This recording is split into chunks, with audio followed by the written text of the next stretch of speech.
দৃষ্টিশক্তির সমস্যায় ভুগছেন, কিন্তু অর্থের অভাবে চিকিৎসা করাতে পারছেন না। এমন অসহায় মানুষের পাশে দাঁড়িয়েছে জিয়াউর রহমান ফাউন্ডেশন। রাজধানীর ভাষণটিকে আয়োজন করা হয় বিনামূল্যে চোখের চিকিৎসা ও অপারেশন ক্যাম্প। 22 আগস্ট শনিবার সকালে ক্যাম্পটি পরিদর্শন করেন প্রধানমন্ত্রী তারেক রহমানের সহধর্মিণী ও জিয়াউর রহমান ফাউন্ডেশনের ভাইস চেয়ারম্যান ডাক্তার জুবাইদা রহমান। এ সময় ক্যাম্পের বিভিন্ন কক্ষ ঘুরে দেখেন তিনি, কথা বলেন চিকিৎসা নিতে আসা রোগীদের সঙ্গে এবং খোঁজ নেন তাদের চিকিৎসা সেবার বিষয়ে।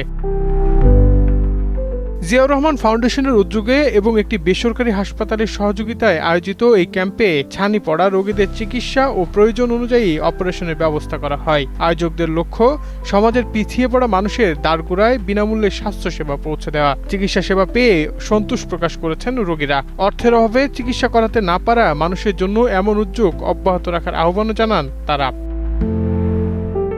ক্যাম্পে স্থানীয় বিএনপি ও অঙ্গ সংগঠনের নেতৃবৃন্দ এবং জিয়াউর রহমান ফাউন্ডেশনের সংশ্লিষ্ট কর্মকর্তারা উপস্থিত ছিলেন। আয়োজকদের পক্ষ থেকে জানানো হয়েছে, প্রান্তিক মানুষের জন্য এ ধরনের জনকল্যাণমূলক স্বাস্থ্যসেবা কার্যক্রম ভবিষ্যতেও অব্যাহত থাকবে।